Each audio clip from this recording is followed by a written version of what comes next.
Alô, alô, acadêmicos e acadêmicas do FuteClays, uma boa tarde a todos, iniciando hoje mais uma live. Hoje o nosso convidado super especial é o Dr. João Paulo Almeida Melo, advogado tributarista, professor, vai nos brindar aí com muito conhecimento. FuteClays transformando o futebol pela educação e transformando a educação pelo futebol. Pauta muito detalhada hoje, muito peculiar, uma pauta importante discutida dentro do direito tributário e desportivo, né? Um alô aí para o Pedro, nosso colaborador, meu sócio amigo Davidson Malaco, já colocando o professor João Paulo aqui na linha. Assim que ele enviar essa solicitação para a gente coloca ele ao vivo. Agora sim, doutor João Paulo. Coloca ele ao vivo.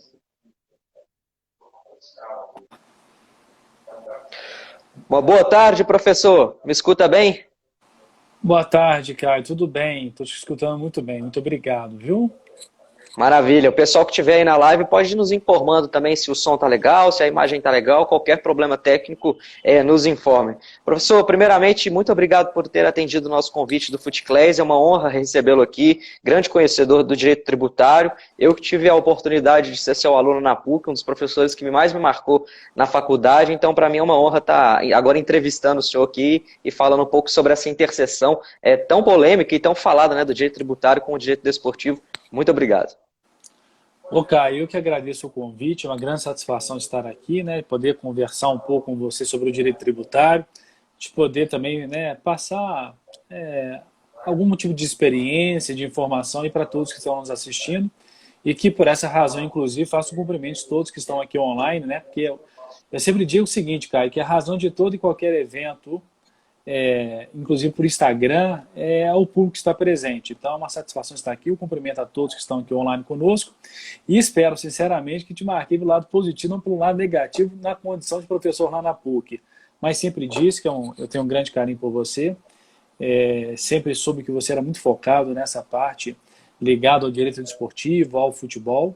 Então, eu sempre vi e acho que você vai ter um grande sucesso nessa seara e vai ter sempre o meu apoio, tá? Muito obrigado mais uma vez. Me marcou muito positivo, sim. Professor, então, começa contando um pouco da sua trajetória, tanto acadêmica, profissional, para o pessoal que não te conhece, conhecer um pouco melhor. Ok, tá bom. Bem resumidamente, né, a minha trajetória acadêmica e profissional ela está ligada, focada basicamente no direito tributário.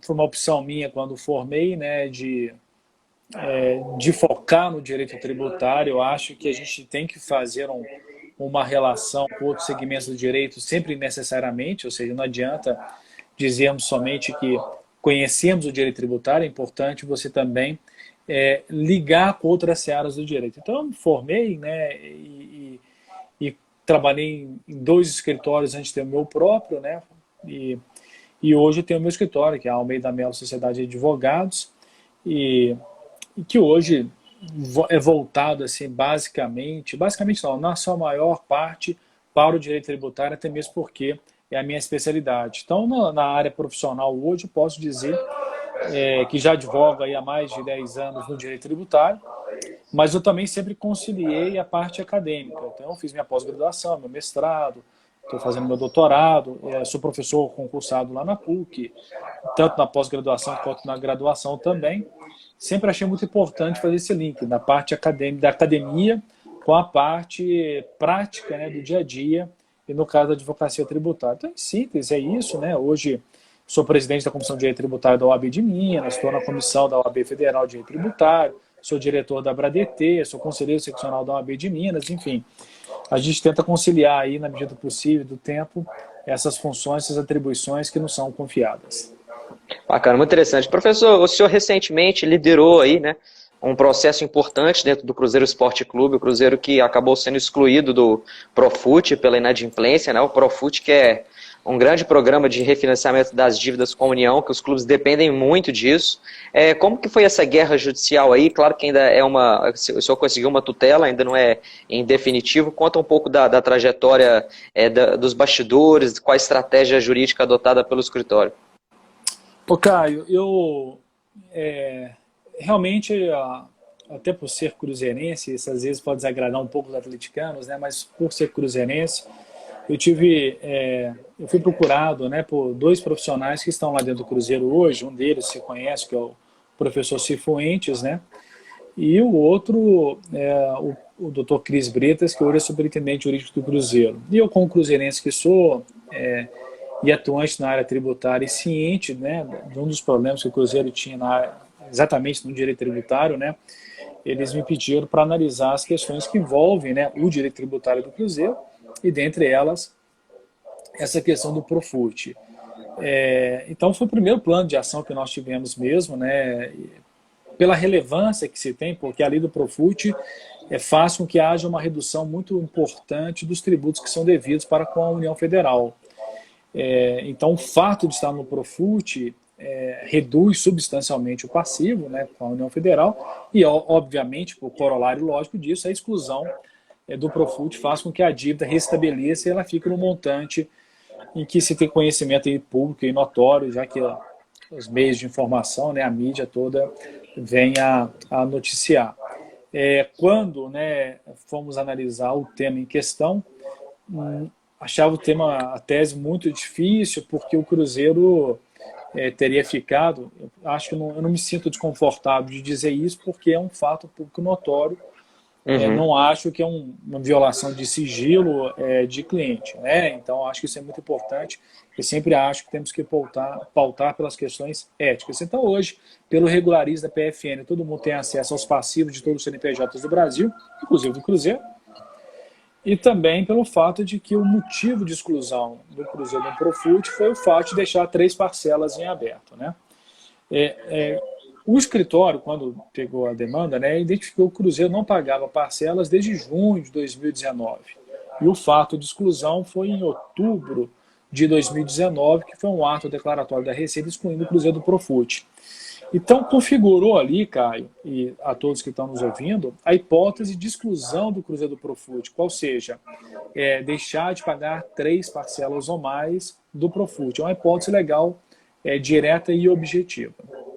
Então, naquele momento, eu falei, olha, é difícil a gente tentar buscar alguma saída, alguma solução jurídica para o Cruzeiro nesse caso. E confesso que, embora atue no direito tributário há alguns anos, embora conheça relativamente bem as leis de financiamento, as leis, né, desses refis da vida, né, que todos nós já ouvimos falar, refis 1, 2, 3, 4, e tem o Profut também. Foi a primeira vez que confesso que fui estudar a fundo o parcelamento de clube de futebol. E aí, nessa investigação, Caio, a equipe de escritório, eu acho que é importante falar, é um trabalho em conjunto, e eu queria até citar o nome de um colega seu, que é o Felipe Pergentino, que muito me ajuda nesse caso também, em pesquisas e em debates. Eu acho que ele está aqui nos assistindo. Está online. Está online, né? Então, só para deixar aqui registrado, que sempre me ajuda nessas pesquisas também. Então, ali foi desenvolvido 2 teses centrais, Caio. A primeira tese, nessa investigação que nós fizemos, eu identifiquei, inclusive está no site da PFUT, uma nota da Receita Federal apontando que enquanto que uma nota de 2017 da Receita Federal por escrito, apontando o seguinte, olha, enquanto não houver a consolidação do parcelamento, os clubes que estiverem em atraso poderão pagar e não serão excluídos do Profut. Então, temos essa nota, e ela é importante, ela é relevante. E aí, ao identificar, nós buscamos, né, informações e verificamos que, no âmbito da União Federal, teria ocorrido a consolidação dos débitos no parcelamento no âmbito da Procuradoria da Fazenda Nacional e também no âmbito previdenciário, mas não no âmbito da Receita Federal. Eu não sei, Caio, deixa eu só tentar ilustrar um pouco para que todos possam acompanhar, porque às vezes não tem o acompanhamento diário dessa questão. Você imagina o seguinte, Caio, você tem o débitos 1, 2, 3, 4, 5, por exemplo, 5 débitos. Nesses 5 débitos, suponhamos que eles somados dão R$1 milhão. Então, o que acontece? Quando o Cruzeiro fez adesão, assim como os outros clubes também fizeram adesão em 2015, eles pegam esses 5 débitos, certo? Somam e viram um débito só. E calculam o valor para pagar mensalmente até ocorrer a consolidação do parcelamento. Então, basicamente é o seguinte, eu entro e falo, eu tenho esses débitos, quero parcelar. Esses débitos somados vale R$ 1 milhão. Eu quero parcelar em 240 parcelas. Então, eu pego esse valor, divido por 240 parcelas, e aí eu vou fazer um pagamento mensal. Até quando ocorre um ato da Fazenda, da União Federal, consolidando o parcelamento. Esse é o ponto elementar, que essa consolidação ocorreu nas dívidas com a Procuradoria e nas dívidas que existem na parte previdenciária, mas não ocorreu até o presente momento no âmbito da Receita Federal. Então a primeira argumentação surgiu aí. Eu falei assim, peraí, se eu tenho uma nota da Receita Federal falando que enquanto não ocorrer a consolidação, ninguém vai ser excluído. Se, lá em 2017, quando a nota foi editada, certamente vários clubes que estavam inadimplentes puderam aderir, puderam regularizar e não serem excluídos, ora, o quadro fático de 2017 permanece até agora. Qual que é o quadro fático? Não houve a consolidação.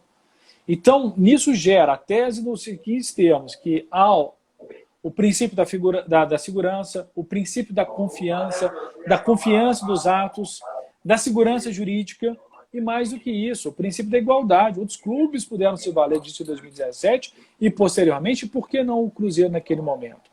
Então, a primeira tese passa nesses seguintes termos. Enquanto não ocorrer a consolidação do parcelamento, não pode ocorrer exclusão. Como não houve a consolidação do parcelamento no âmbito da Receita Federal, isso não é só para o Cruzeiro, mas para outros vários clubes, não poderia ocorrer, não pode ocorrer ainda exclusão. Então, aquele ato de exclusão no final de 2019, a meu ver, é um ato ilegal, exatamente porque viola esses princípios que eu mencionei, né? Segurança jurídica, da confiança, da igualdade, e também o artigo 100 do Código Tributário Nacional, que prevê que os atos complementares da Receita Federal vinculam a administração pública, que sempre tem que agir com uma atividade administrativa plenamente vinculada. Esse é o primeiro fundamento. O segundo fundamento, tentando exaurir, é o seguinte raciocínio, cara. É de que, pela letra do artigo 7º da lei do Profut, nós temos duas hipóteses do cálculo do parcelamento. A primeira hipótese, quando qualquer clube de futebol faz adesão ao parcelamento, ele vai lá e fala o seguinte, meu exemplo, eu tenho 5 débitos com a União Federal. Eu vou apresentá-los, vou somar e vou dividir em 240 parcelas e vou pagando. Até que ocorra a consolidação do parcelamento, que, como eu disse, não aconteceu até então. E aí tem um parágrafo desse artigo 7º, se não me engano, parágrafo 1º, que coloca o seguinte, após a consolidação do parcelamento, que não aconteceu, aplica-se Selic. Então, qual foi o raciocínio que nós fizemos? Como não houve a consolidação, eu pago o valor originário dividido em número de parcelas que desejo, no máximo 240 parcelas. Só que no caso específico do Cruzeiro, imagino que outros clubes também podem ter feito isso, a regra legal ela não é muito clara. Então, como se teve muito cuidado ao longo dos anos do Profut, lá no Cruzeiro, eles recolhiam o valor da parcela com a Selic. Quando, a meu ver, não seria necessário pela disposição legal. A Selic só depois da consolidação. Então, nesse sentido, qual foi o raciocínio desenvolvido? Como não precisava aplicar a Selic, o Cruzeiro aplicou, o Cruzeiro tinha crédito junto ao parcelamento no momento da exclusão. Então, nesse cenário, o Cruzeiro não teria um saldo devedor do Profut que poderia ensejar o fato gerador aí da exclusão do Profut. Então veja que o raciocínio então, jurídico ele passa nessas duas premissas, nesses dois pilares principais. O primeiro, o princípio da confiança, não posso excluir, porque há uma nota da Receita Federal falando que enquanto não consolidar o parcelamento é possível regularizar, e a Receita Federal até hoje não consolidou, não é o Cruzeiro, não é nenhum clube de futebol que deu causa, então eu tenho que confiar naquilo que foi escrito. E a segunda argumentação, ela pauta nesse sentido. A metodologia de cálculo não era necessário o Selic. Selic só depois da consolidação, do parcelamento. Não houve a consolidação do parcelamento, não precisava aplicar a Selic. Como no caso concreto teve Selic, acabou tendo um crédito, havendo saldo maior, e aí, portanto, não poderia ter a exclusão do programa especial do Profut. Então, estou tentando sintetizar, porque eu sei, né, Caio, que nós temos aqui alguns advogados, mas também temos aí, evidentemente, algumas pessoas que não são do mundo jurídico. O tema é delicado, às vezes as pessoas ficam assim, nossa, mas é um pouco confuso, mas realmente é uma parte muito técnica, né? Mas espero eu ter conseguido passar, pelo menos em ideias, em linhas gerais, o fundamento jurídico aí que pauta essa medida judicial que está em curso, né? E que ensejou essa cautelar parcial, voltando o Cruzeiro para o Profut. Vamos esperar cenas dos próximos capítulos, né, cara? Você muito bem sabe disso, que é uma liminar. Eu sempre digo em sala de aula o seguinte, que a liminar, ela é sempre provisória. Por quê? De duas, uma. Ou ela cai, ou ela é convalidada numa sentença final, né? Sendo ratificada em sentença. Mas vamos aguardar, né, as cenas dos próximos capítulos, mas evidentemente é um primeiro passo, né? É melhor dar um passo bem dado a um passo negativo. Então vamos aguardar com calma, paciência e vendo o que vai dar. Verdade, professor. Muito esclarecedor e, sem sombra de dúvidas, uma vitória muito importante aí. Agora vamos falar um pouquinho sobre o futebol em geral, né? O futebol, Claro. segundo a empresa Ernst Young, representa 0,72% do PIB brasileiro, ou seja, é muita coisa. E quase 87% do PIB do esporte, ou seja, é disparado o esporte que mais movimenta dinheiro. Mas apesar disso, né, de representar 52,9 bilhões na economia nacional, isso só gera 1,4% de impostos. Te pergunto, por que disso? É exatamente os inúmeros benefícios fiscais que os clubes têm? Tem um pouco também de elisão fiscal? Explica um pouco para a gente. O Caio, é uma pergunta muito interessante. Os números não me surpreendem, ou melhor, me surpreendem de uma forma negativa, porque eu acho que poderia ser muito mais.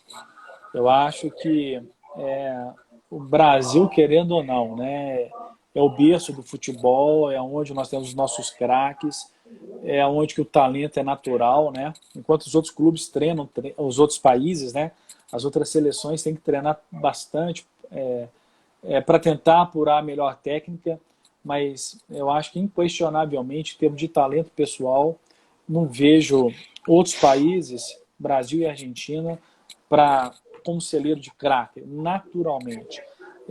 Poderia ser muito mais, como eu disse, porque se conseguíssemos fazer do futebol um verdadeiro business, né?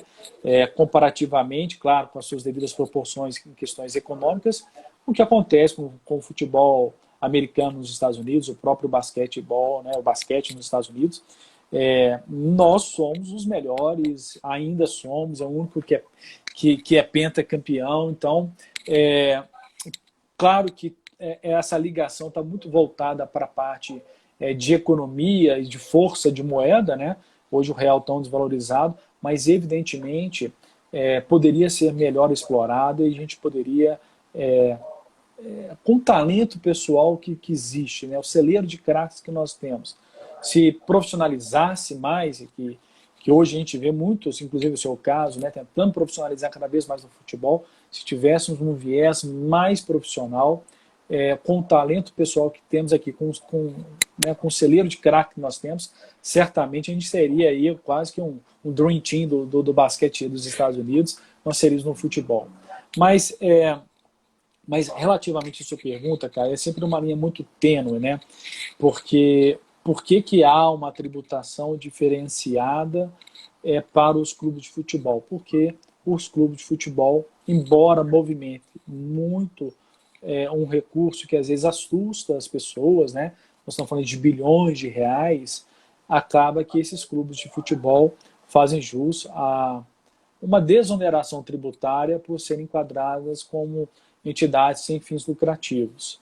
Não é uma desoneração total, porque há pagamento de PIS, há pagamento de COFINS sobre a folha, né? Mas há isenções, né, de RPJ, de CSLL, há um tratamento diferenciado, sim, para as associações sem fins lucrativos em geral, e os clubes de futebol são associações sem fins lucrativos e que, por essa razão, tem esse tratamento tributário diferenciado. Sempre muito importante dizer, né, que até poucos anos atrás os clubes não sabiam muito bem, pelo mais incrível que pareça, a metodologia de apuração desses tributos, né, até mesmo porque não sabia se poderiam se valer desse raciocínio de que os clubes de futebol fazem jus a essa tributação diferenciada prevista na legislação garantidora para todas as entidades, as associações sem fins lucrativos de um modo geral. Isso é ruim? Caio, qual que é o raciocínio que se tem quando se fala desse tipo de desoneração tributária? Aí eu falo, para a imunidade, por caso aqui em concreto, para fim de isenção tributária. Há uma crítica inicial, mas voltemos os olhos não para os grandes clubes de futebol, não para os times, para o Cruzeiro, o Atlético e o América, os clubes de futebol que estão em campo, aquele time profissional com altos salários, etc. Nós temos que pensar que esses clubes têm uma função social muito relevante, porque acaba, querendo ou não, cada clube, de acordo com a sua proporção, acaba fazendo as vezes do Estado em muitas situações. Por exemplo, quando o clube de futebol pega jogadores de base, lá com 11, 12 anos de idade, igual tem alguns clubes que praticam, então depois dos 14 anos de idade, que outros entendem que somente depois dessa faixa etária podem se valer, quando pega essa criança, dá uma moradia, dá ensino, dá alimentação, existem clubes que levam muito a sério e formam ali, não necessariamente talentos do futuro, mas formam ali, sobretudo, homens, né? naquela tríade muito importante, né? Que é a educação, que é a alimentação e o esporte, que são muito importantes para o crescimento de qualquer pessoa. Então, por essa razão, acaba que a sua medida, né, esses clubes de futebol fazem as vezes do Estado. E como uma forma de apoio, uma forma de incentivar, a desoneração tributária ela tem vez, exatamente com essa linha de perspectiva, com essa linha de razão de ser. Então, falar assim, João Paulo, você é contra, você acha isso um absurdo? Não acho, exatamente porque, sabe, cara, a gente conhece algumas histórias de clube de futebol que investem lá nos anos 90 em escola dentro do clube para as crianças que estão ali treinando, que fornece alimentação, moradia. Olha, pode não ser um craque no futuro, pode não vir a ser profissional, mas forma ali um homem. Isso é função do Estado. Forma ali um cidadão. Então, por isso que essas prerrogativas, a meu ver, do meu ponto de vista pessoal, são prerrogativas, sim, legítimas. Bacana. O Paulo Azeredo, TV Horizonte, está te mandando um abraço aí, foi seu colega de pelada no Minas Tênis. O Paulinho, ele tá falando que era pato de jeito nenhum. O Paulinho era um goleiro que, eu não posso falar o clube que ele torce, mas era um goleirinho que levava gol meu. Todo domingo era de gol no Paulinho. Já deu para entender qual que é o time. Ô, João, vamos lá. Hoje se discute, né? Você já falou um pouco desses benefícios, mas ampliou muito a discussão do Clube Empresa, até pelo projeto do deputado Pedro Paulo, do DEM, que já foi aprovado na Câmara dos Deputados, segue agora para o Senado. No Senado tem um outro projeto, né? Que é a SAF, Sociedade Anônima do Futebol, que é do senador Rodrigo Pacheco. E pelo que eu entendi, né, eu vou te pedir a explicação, o Pedro Paulo propõe que os clubes vão para o formato de empresa, mantendo todos esses benefícios fiscais. É isso mesmo? E indo para, você já citou nominalmente a maioria dos impostos, mas indo para a empresa sem esse projeto de lei, quais são os impostos que os clubes automaticamente passam a pagar? Caio, tem um projeto de lei que eu já cheguei a ler, até nós chegamos... Tem um projeto de lei que deixa eu só conferir aqui o número dele, é o PL 5082. O do Pedro Paulo, 2016. Do Pedro Paulo, Então lá, ele trabalha, nesse projeto de lei, ele trabalha com um regime tributário de transição, que é opcional. Então, o que acontece? Lá ele fala o seguinte, olha, havendo a transformação da entidade sem fins lucrativos, assistencial sem fins lucrativos, em um clube empresa, é possível fazer a escolha do regime de tributação. De que modo? É possível aderir a esse regime de transição, que num primeiro momento seria de 10 anos, no caso da lei aprovada, né? Mas pode ocorrer uma postergação, uma dilação desse prazo, superior a 10 anos, mas inicialmente seria de 10 anos. E nessa proposta dele, no aspecto tributário, a ideia é de unificação de tributos. Então, em vez de pagar os tributos dissociadamente, reuniria-se os tributos federais e aí pagaria-se um percentual de 5% sobre a receita global que o clube oferece. Seria como se fosse o simples, falando de forma grosseira. De forma grosseira, seria como se fosse o simples, exatamente. Em vez de ter tributos e obrigações principais, obrigações acessórias, livros, informações separadas, haveria uma forma unificada de recolhimento desses tributos por esse período, inicialmente 10 anos. Então, passando esse projeto de lei, passando essa parte, esse quesito, né, em matéria tributária, né, o prazo de 10 anos, então você teria essa ideia desse, como você muito bem diz, Caio, uma ideia de um simples nacional. Depois desse prazo, não havendo uma prorrogação, aí os clubes se sujeitariam ao regime tributário vigente, né? Então, assim, a legislação tributária, ainda mais hoje, nesse momento de crise, volta e meia estão discutindo se vai fazer reforma tributária, se não vai ter reforma tributária. Então, se fosse hoje, né, a gente não sabe o que vai acontecer. Primeiro, se o projeto de lei vai ser aprovado, se vai ser aprovado nesses termos, mas sendo aprovado nesses termos, depois do prazo de 10 anos e estando vigente o atual cenário tributário, os clubes estarão sujeitos à tributação, tal como todas as empresas estão. Então, se vai sujeitar aí, basicamente na tributação federal do imposto de renda, da contribuição social sobre o lucro líquido, do PIS, da COFINS, da contribuição previdenciária, da cota patronal, e, evidentemente, pode sujeitar também a eventual tributação municipal, que muito se discute se tem que pagar ISS ou não. No programa de sócio-torcedor, por exemplo, que é uma matéria bem discutível, se seria fato gerador do ISS ou não. Então, basicamente, aplicaria-se a legislação vigente, né, para todas e quaisquer empresas. Ah, mas aí qual o regime de apuração? Aí você vai ter o lucro real, vai ter o lucro presumido. Provavelmente os grandes clubes de futebol não poderiam aderir ao Simples por causa do limitador do faturamento mensal, anual de 4.800.000 ano. Poderia verificar se eles poderiam, né, os clubes que não faturam esse valor pode ir para o Simples Nacional ou não. Então tem todas essas perspectivas e prerrogativas, cara, que ficam num cenário ainda um pouco incerto, né? Legal. Tá aqui o Daniel pedindo para comentar sobre recuperação judicial. Daniel, essa matéria aí é um pouco mais de direito empresarial. A gente vai ter uma live que foi adiada com o professor Mário Saveri depois, tá? Então fica atento aí que depois a gente vai tocar nesse assunto mais para frente.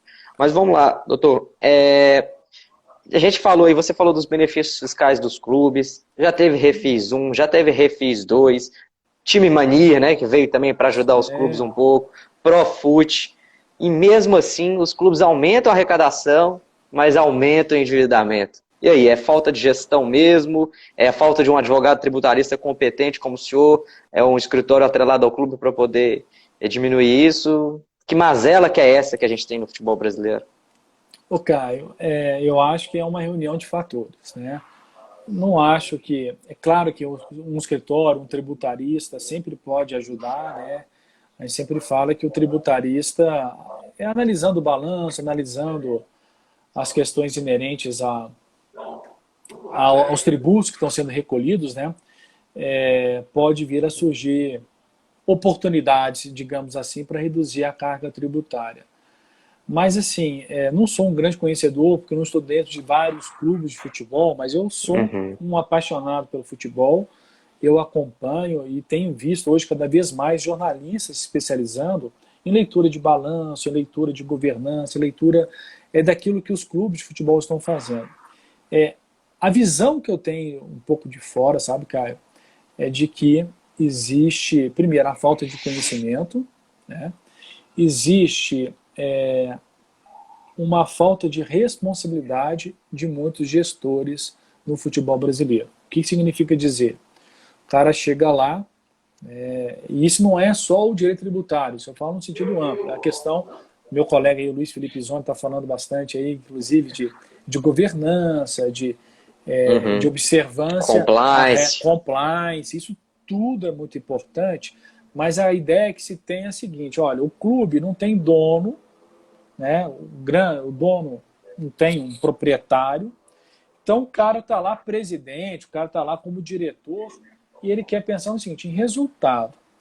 Então, é comum do cara chegar lá e falar assim, olha, eu não sei se tem dinheiro não, mas vamos fechar o contrato com o jogador A. Não sei se tem dinheiro não sei se... Problema, depois eu resolvo. Eu trago um camisa 10 bom, um camisa 9 bacana, um baita goleiro e vou ganhar título, que é o que o povo quer, que a torcida quer. Só que a conta um dia aparece, né? Então, e aí vem algumas questões muito até de certo ponto, de responsabilidade tributária. Porque, como você muito bem disse há pouco, Caio, nós temos uma carga tributária para os clubes de futebol que comparativamente, são baixas, comparando com as empresas no modo geral. Então, às Uhum. vezes, você se depara com situações em que os tributos são devidos, são tributos decorrentes de retenção na fonte. Ou seja, um time tem que Previdenciário. previdenciar, imposto de renda também. Uhum. Então, por exemplo, você é o jogador do time A e o time A vai te pagar, ele tem que fazer a retenção na fonte do imposto. Ele faz a retenção e bota no bolso, não passa para o governo. Então você recebe o valor reduzido, líquido, né, com desconto tributário, mas em vez de ir para o governo, eles usam para pagar, para usar, enfim, para outros fins que não E sejam. tem um pouco do problema também que vai achar sempre que o governo vai passar a mão na cabeça, igual esse tanto de vez, né? Então acaba botando o bolso aí que vai, né? Exatamente. E às vezes a má orientação, porque uma situação como essa, ela pode implicar assim.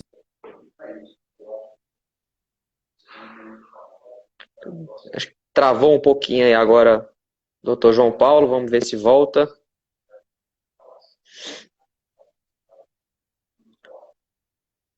Pessoal, ele travou aqui para mim, travou para vocês aí também? Quem puder confirmar que estiver assistindo a live aí. Agora voltou. Tá me escutando, professor? Caio, tá me ouvindo? Tô, agora voltou. Tinha dado uma travada, mas voltou. Ah, tá, nós estamos online, né? Então, Tamo online. então tá. Então, só para contextualizar e concluir, né? Então, o que se tem é muito nesse sentido. A tributação ela é baixa, mas realmente cria aquela expectativa de que mais à frente vem um time mania, vem um Profut, vem alguma questão, que o clube de futebol é muito importante no Brasil. Então, joga-se na loteria no sentido macro. Mas o que é um ponto interessante, muitas vezes, é que esse tipo de situação pode ter repercussão criminal. A retenção na fonte, não repassar, é questão de polícia, vamos dizer assim, Apropriação colocar. indébita, né? Claro, isso pode configurar crime. Então, o gestor na época que toma a decisão de não repassar um tributo que foi efetivamente retido, não recolhido aos cofres públicos, ele pode sim responder pessoalmente, inclusive na seara penal. Então, às vezes, né, como uma ideia de quem está aí né, nos clubes de futebol, quem está tentando organizar passado de clube de futebol, é muito nesse sentido, de que quem lesou tem que responder. Quem agiu com excesso de poderes, violando a lei, tem que responder, inclusive na seara penal. Então, basicamente, eu acho que passa muito nesse sentido, cultural. Cultural o quê? O futebol é importante, futebol é a base do Brasil, junto com o samba, é o que todo mundo conhece, o mundo afora, não só, mas é o cartão de visita do Brasil. Então, tem essa expectativa. Mais à frente a gente resolve isso daqui. E os clubes estão quebrando, por má gestão, por muita política e pouco profissionalismo. Esse é o ponto central, né? E principalmente a má assessoria em todos os setores, né? A falta de profissionalização em todos os setores. Um orçamento que não é impositivo. conselhos deliberativos que não exercem o teu poder, a tua função legal estatutária de fiscalizar, sempre na busca do título, na busca de conquistas, de vitórias, etc. Um dia a conta aparece. Vários clubes aí, né? A gente pega no Rio, né? Vários clubes no Rio, grandes clubes no Rio, em Minas. Então a gente vê que a conta um dia aparece e ressurgir pode ficar cada vez mais difícil. Legal. Professor, uma pauta que é muito aclamada aí, né, pelos estudantes, pela comunidade do futebol em geral, é a questão do planejamento tributário, principalmente por parte dos atletas. Então eu separei aqui um pouco de cada remuneração, né, que é discutida, para a gente fazer um pequeno raio-x. A Lei Pelé, eu estava tendo uma aula com a Alice Jorge outro dia, a fixação dos 40% para o direito de imagem é uma norma antilesiva que veio, acho que em 2015, com uma emenda à Lei Pelé. Esse percentual de 40%, 60%, né, que foi definido, tem que ser comprovado, ele pode ser definido de ofício, 40, 60, ou esses 40 para a Receita também tem que ser comprovado que está realmente tendo a exploração da imagem do atleta, e mais, se o fisco analisa isso de forma qualitativa ou quantitativa. E outra, se tratando de um jogador com um potencial enorme de imagem, por exemplo, quando o Flamengo repatriou o Ronaldinho, Neymar e por aí, pode passar esse 40%? É uma pergunta bem interessante, né, Caio? Esse é um dos pontos, por exemplo, quando a gente fala de planejamento tributário, sabe, Caio? Vou dizer só uma introdução que eu acho que é muito necessária. Nós, advogados tributaristas, principalmente no Brasil, até um dia desse eu estava discutindo uma live que eu participei da Federa Minas, nós, no Brasil, não temos segurança em fazer qualquer tipo de desenho, segurança absoluta de fazer qualquer tipo de desenho. Por quê? Você tem a legalidade pura, a estrita legalidade, abre espaço para você tomar algumas providências, reorganizações societárias que podem fazer com que haja uma redução da carga tributária. No entanto, tem uma previsão normativa no artigo 116 do Código Tributário Nacional, que é chamada norma geral antilesiva, que é um carro-chefe da Receita Federal, especialmente, para desconsiderar esses atos, essas reorganizações societárias, o planejamento tributário. Basicamente, a Receita Federal tem desconsiderado o planejamento tributário com base em dois pilares importantes. Primeiro, abuso de forma ou falta de propósito negocial. Abuso de forma seria escrever no papel uma coisa diferente que é na realidade. Isso é um abuso de forma. A outra é a falta de propósito negocial. O que seria a falta de propósito negocial? Para a Receita Federal, e isso eu te falo assim, no meu dia a dia como advogado tributarista, sempre que eu faço qualquer tipo de reorganização societária, sempre que eu faço um planejamento, eu sempre tento buscar um elemento adicional. Adicional o quê? Toda operação que nós temos que fazer, temos que buscar algo além do que simplesmente reduzir tributos. A ideia é para você ter um risco, porque se você fizer um desenho societário com um fito exclusivamente reduzir tributos, você tem um altíssimo risco de, sendo fiscalizado, de ser autuado e de ter dificuldades de conseguir, na seara administrativa, eu falo de CARF, de conseguir superar aquele planejamento tributário que é tido como abusivo. Então, como um princípio elementar, eu como advogado tributarista, enquanto professor, falo, vamos fazer um planejamento tributário, ele tem que ser real, mas vamos tentar buscar algo além daquilo que consta, algo além do que simplesmente reduzir a carga tributária. Vamos buscar alguma coisa ligada à logística, alguma coisa ligada à profissionalização, vamos tentar buscar um algo a mais sempre para deixar, e evidentemente tomando os cuidados necessários para deixar isso sempre muito claro e muito evidenciado.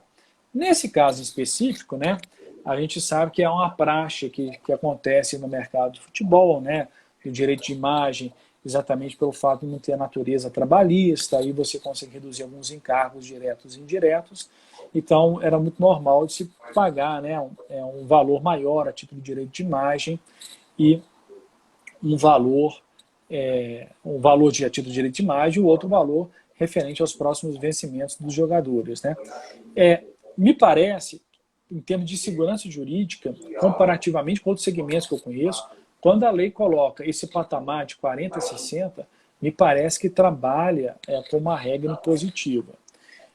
Eu tenho uma certa dificuldade, exatamente porque, pela própria legalidade, não digo que é impossível desenvolver raciocínio pela excepcionalidade, mas se você não observar esse parâmetro de 40 a 60, o risco de ser autuado e de perder na esfera administrativa é altíssimo. E acho que é muito difícil, inclusive, reverter na esfera judicial, exatamente porque existe uma lei objetiva e clara dividindo esse parâmetro de 60% e de 40%. Né? Professor, Agora, só para complementar, qual que é a vantagem? Porque a vantagem do clube pagar, por exemplo, nesse limite de 40 é porque ele não vai ter os encargos trabalhistas que ele pagar 100% no trabalho. Beleza. E para o atleta? Para o atleta, o que é melhor para ele, se ele não é negociação? Ele querer receber tudo 100% na carteira? Até porque também para o clube, voltando, se ele pagar... Ele fica meio que condicionado também, porque ainda não está muito consolidado. Por mais que ele respeite os 40%, pode ser que a Receita ainda cobre a contribuição patronal previdenciária, né? Como é que tá? Que é melhor para cada um, que você acha aí? Tanto para a parte do atleta quanto para o clube. Não, eu acho que essa divisão ela é interessante, sim, sabe, o Caio? Exatamente porque você, vamos pensar pelo lado do clube, você retirando, né, essa natureza salarial e levando para uma natureza personalíssima, cível, né, você consegue reduzir a tributação que ficaria a cargo, aquela, né, a folha por parte dos clubes. Por sua vez, para os atletas, né, pode ser interessante porque, eventualmente, depender, claro que cada atleta tem a sua realidade, né, porque a depender da situação, ele pode vir, num planejamento legítimo, né, de construir empresas, né, para fazer gestão da carreira dele. E aí, evidentemente, levando essa parte, né, para dentro da empresa, pode ser que consiga fazer uma redução da carga tributária pela metade. Pode ter uma redução significativa se, por exemplo, constituir uma empresa no lucro presumido e esse direito de imagem ser recebido por base nessa empresa. Existem alguns casos já julgados, alguns precedentes já analisados, né? Vários já foram autuados, né? Mas existe sim também alguns precedentes favoravelmente a essa ideia de constituir empresa, né? Exatamente para tentar reduzir a carga tributária. Mas digo mais uma vez, o importante de receber via PJ o direito de imagem, importante que seja uma empresa que tenha outros objetivos, além daqueles referente a receber o direito de imagem. Então, por exemplo, você que é um estudioso do assunto, você que domina essa parte de gestão esportiva, vai saber... Tem que ter funcionário, né? Tem que ter atividade. Exatamente. Então, muitas vezes você vai ter lá uma empresa que, para um jogador que receba uns salários, né, uns vencimentos interessantes, um jogador de primeira divisão no Brasil. Então, o cara vai, e é papel do empresário, inclusive, orientar aquela pessoa que muitas vezes sai sem tanto conhecimento, sem tanta informação, né, porque a pessoa às vezes sai de uma situação, socialmente se falando, né, mais difícil, mais reservada, né, e de repente ele chega e vai para uma classe de primeira linha. E às vezes a pessoa não está preparada para essa transição. Então a gente sabe que tem alguns empresários de futebol que, inclusive, trabalham muito nesse tipo de orientação. Olha, o cara vai pegar essa grana que apareceu para ir da hora para outra. Imagina um cara de 19 anos, 20 anos, que vira titular num grande clube, começa a receber. Ele não sabe o que fazer, não sabe onde aplicar o dinheiro. Então, às vezes, aparecem algumas pessoas que norteiam a gestão da carreira desses jogadores de futebol. E aí, evidentemente, um dos caminhos que se tem, né, de construir empresas, né, para fazer a gestão da imagem do jogador, para a gestão do patrimônio do jogador. Muitos investem em imóveis, por exemplo, para alugar. outros investem em Alguns criam obra. até institutos, né, associações, igual o Neymar, por exemplo, tem o Instituto Neymar, né? Sim, sim, sim. Ele cria o instituto, até por causa de questões que ele tem interesse assistenciais, né, e sociais. Uhum.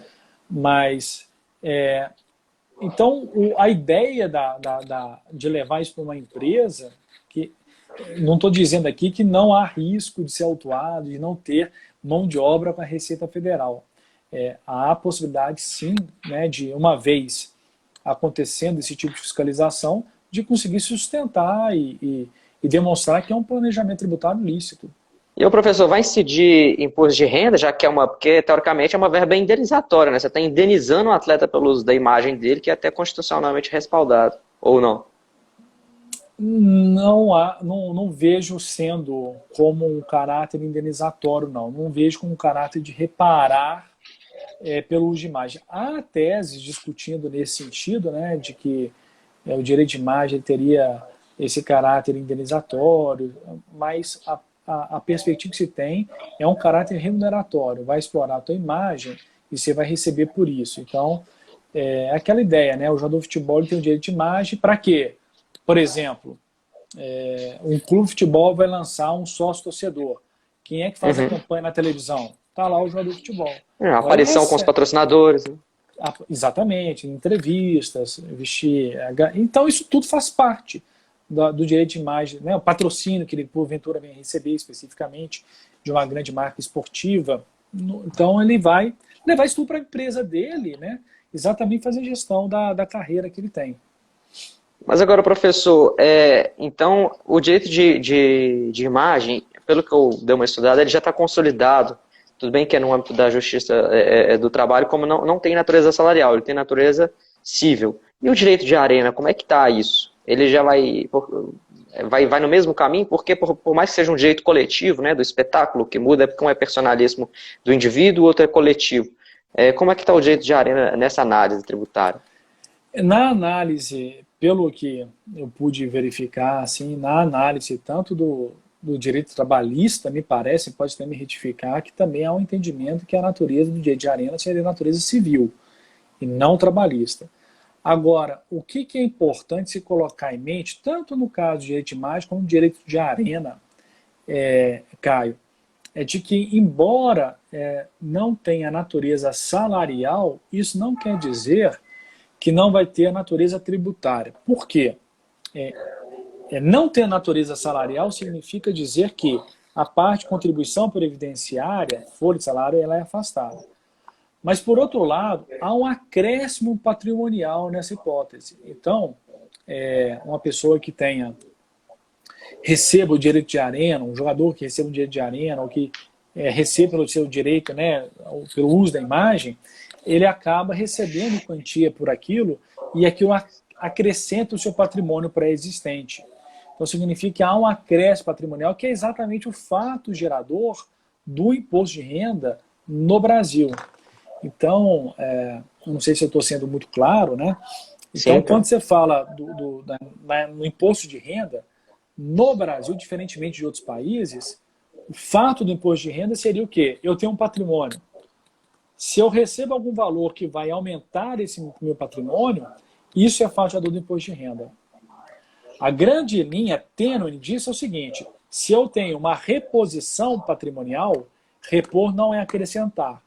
Aí, repor é compensar, indenizar. Isso não é fato gerador do imposto de renda. Ok?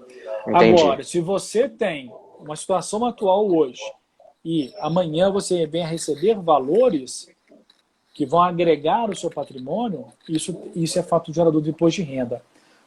Em outras palavras, ainda que venha agregar o patrimônio e que possa ser fato do imposto de renda, por não ter natureza trabalhista, salarial, não quer dizer, melhor, por ter essa natureza, não ter trabalhista e salarial, porém civil, não há que se falar em contribuição previdenciária exatamente por falta dessa natureza salarial que eu mencionei. E tem duas cláusulas hoje que circundam os contratos, né? A cláusula indenizatória desportiva, que é devida ao clube pelo atleta quando ele recebe uma proposta, e a cláusula compensatória desportiva, que é quando o clube quer mandar o atleta embora. Então, ele rescinde o contrato, ou então, quando o clube está inadimplente com 3 meses, né, o atleta pode pedir a rescisão indireta e pode cobrar essa cláusula compensatória desportiva porque a culpa é do clube de estar dando fim ao contrato. Você entende essa verba como indenizatória, porque vai ter o acréscimo patrimonial, claro, mas é uma indenização porque está rompendo um contrato não por vontade do atleta. Então você acha que vai incidir imposto de renda? Caio, é uma questão muito interessante e eu te confesso que eu até dei uma pesquisada e não achei nada muito específico sobre isso, não. Vamos lá. Com relação a quando a gente se fala, né, daquela cláusula que tem o caráter de compensar um clube no caso de uma rescisão contratual. É a famosa multa que todo mundo fala, né? Multa que paga, exatamente. Veja que o nome que se atribui é uma cláusula compensatória, né? Então daí, quando eu confesso que eu estava pensando muito sobre isso, se você for analisar que é uma cláusula compensatória, pelo nome jurídico, está ocorrendo uma compensação. Então, essa compensação significa o quê? Uma reposição patrimonial. E ali, sendo uma reposição patrimonial, não seria fato gerador do imposto de renda. É claro, isso aqui é uma posição minha e eu te falo que não vi muitas discussões, não achei discussão específica nesse assunto, mas essa é uma linha de raciocínio. Uma linha de raciocínio por quê? A próprio nome jurídico patrimonial, compensatória desportiva. Agora, por outro lado, o Caio, até fazendo força de pensamento nesse quesito específico, você imagina o seguinte, se você tem um clube, um atleta de futebol, dentro de um clube A, então, o clube A tem um jogador, contratou o Neymar. Então, o que significa dizer? Aquele clube, ele pagou o valor pelo Neymar.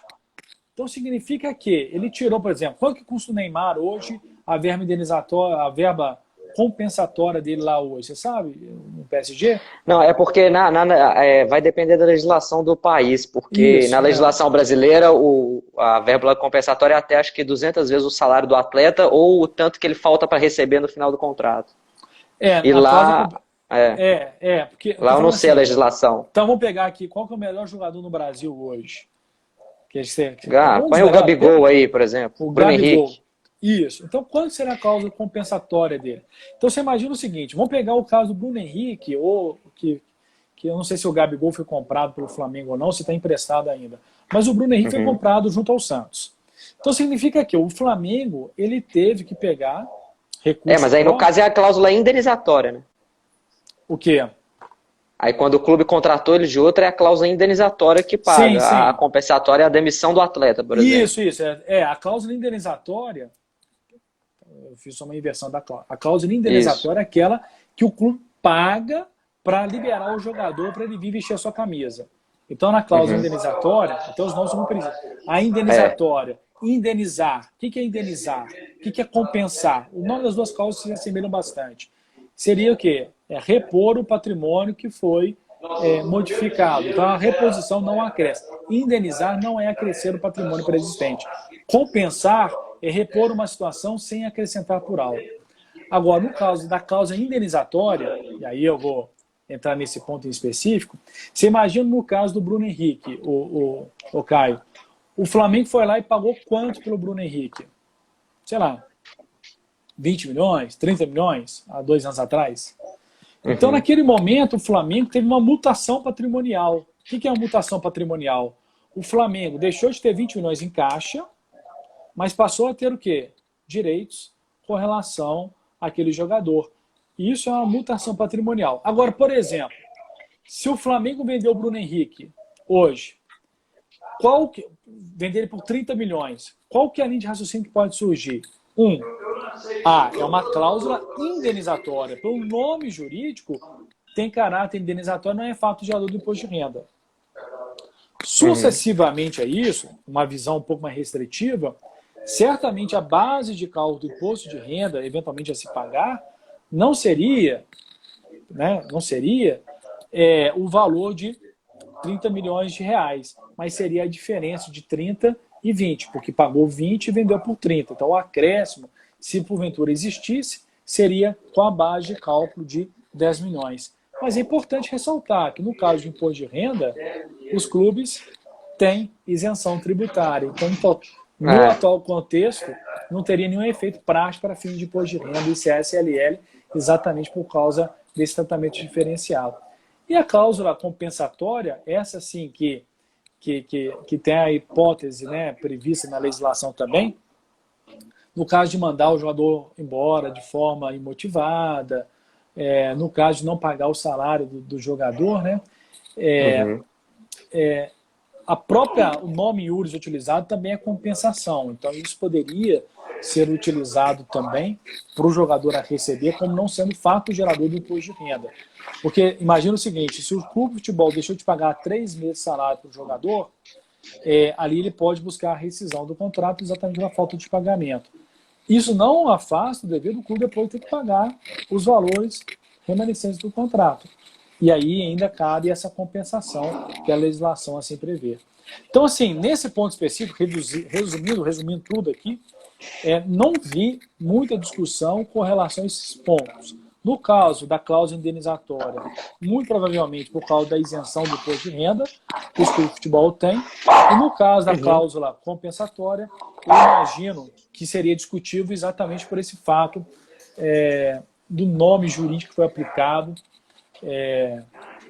pelo próprio legislador como sendo uma compensação, e compensar não é acrescer patrimônio, e aí não seria fato gerador do imposto de renda.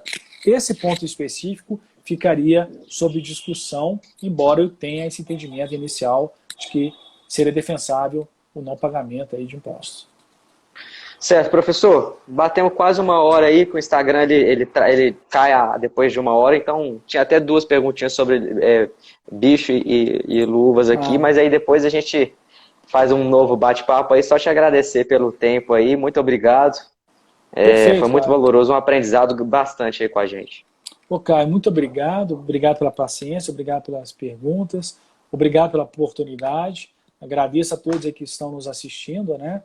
E eu espero, sinceramente, que eu sempre falo que falar de direito tributário, para a maioria das pessoas, ouvir não é o ponto mais prazeroso, mais agradável, mas eu sempre tento, na medida do possível, tentar passar algum tipo de informação da forma mais didática. Não sei se consegui nessa oportunidade, muito bom. Mas que fica aí sempre à disposição de vocês. E parabéns pelo trabalho, parabéns ao Malaco, a você, a todos. Esse projeto seu é muito bacana, vocês estão de parabéns. Muito obrigado, tá? Obrigado, professor. Para quem perdeu ou não conseguiu assistir tudo, mais tarde essa live vai estar disponível na nossa plataforma do YouTube. Então, valeu, professor. Grande abraço. Tchau, tchau. Obrigado. Abraço.